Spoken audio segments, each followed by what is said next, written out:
నేను 27 ఏళ్ళు ఉన్నప్పుడు రాజకీయాలలోకి వచ్చిన. ఆనాడు తెలంగాణ ఉద్యమం జరుగుతుండే. ఇవాళ నా వయసు 47 సంవత్సరాలు.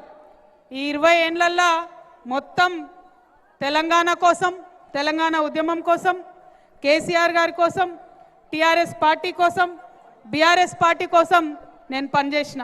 మీ అందరికీ తెలిసిందే. నేను మీ కోడలుగా, మీ బిడ్డగా ఎన్ని కష్ట నష్టాలు వచ్చినా ఓపికగా ఉన్నా, ఎదురు చూసిన. ఇవాళ మరి అదే బీఆర్ఎస్ పార్టీ నుండి నన్ను బయటకు పంపించేయడం జరిగింది.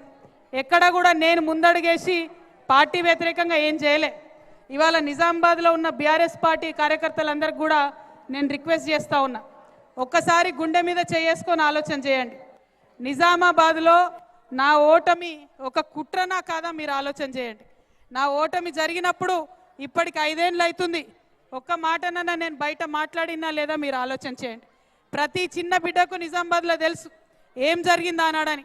ప్రతి బీఆర్ఎస్ పార్టీ కార్యకర్తకు తెలుసు ఏం జరిగిందా అన్నాడని.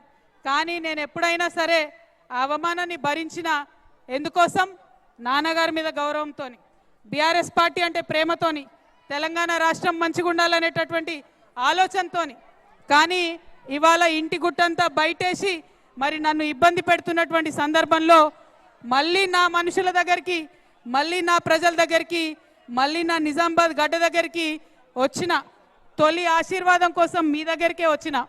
ఎందుకంటే ఇవాళ జనం బాట కార్యక్రమం నిజామాబాద్లో ప్రారంభమైతే 33 జిల్లాలు చుట్టి రావాలి.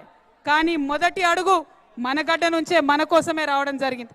ఇక్కడ ఇంతమంది అక్క చెల్లెళ్ళు ఉన్నారు, మీరు చూస్తున్నారు.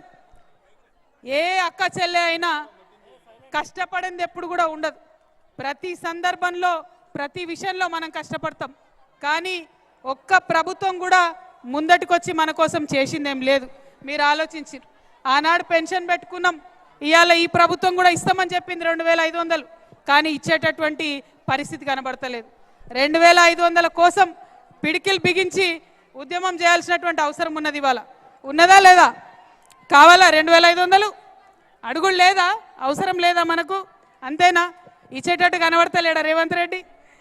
మరి రేవంత్ రెడ్డి కావచ్చు, ఇంకొకరు కావచ్చు, ప్రభుత్వాలు ఏవైనా ఆడబిడ్డల పట్ల చిన్న చూపు చూస్తున్నారన్న విషయాన్ని మనం గమనించాల్సినటువంటి అవసరం ఉన్నది. మరి దాంతోపాటు ఒక పక్క నిరుద్యోగుల మీద కూడా వివక్ష జరుగుతున్నది. మీ అందరికీ తెలుసు, తెలంగాణ ఉద్యమం తెచ్చుకున్నది ఎందుకోసం? మనం నీళ్ల కోసం, నిధుల కోసం, నియామకాల కోసం. మరి ఆ తెచ్చుకున్న తెలంగాణలో నీళ్లు, నిధులు, నియామకాలు 10 ఏళ్లలో కొంతవరకు సాధించుకున్నాం. 2 ఏళ్ళు అవుతుంది కాంగ్రెస్ వచ్చి, సాధించాల్సింది ఇంకా చాలా ఉంది. అదేవిధంగా పొద్దున్న నేను మాట్లాడుతూ చెప్పిన, హైదరాబాద్లో అమరవీరుల కుటుంబాలు ఉన్నాయి, తెలంగాణ ఉద్యమకారుల కుటుంబాలు ఉన్నాయి. అమరవీరుల కుటుంబాలకు దక్కాల్సిన గౌరవం దక్కలేదు.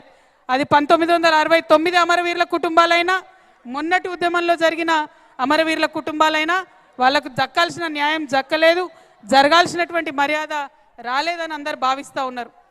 అందుకే అమరవీరుల కుటుంబాలకు, ప్రతి కుటుంబానికి ₹1 కోటి వచ్చేంత వరకు కూడా తెలంగాణ జాగృతి ఉద్యమం చేస్తుందని కూడా ఈ సందర్భంగా తెలియజేస్తున్నా.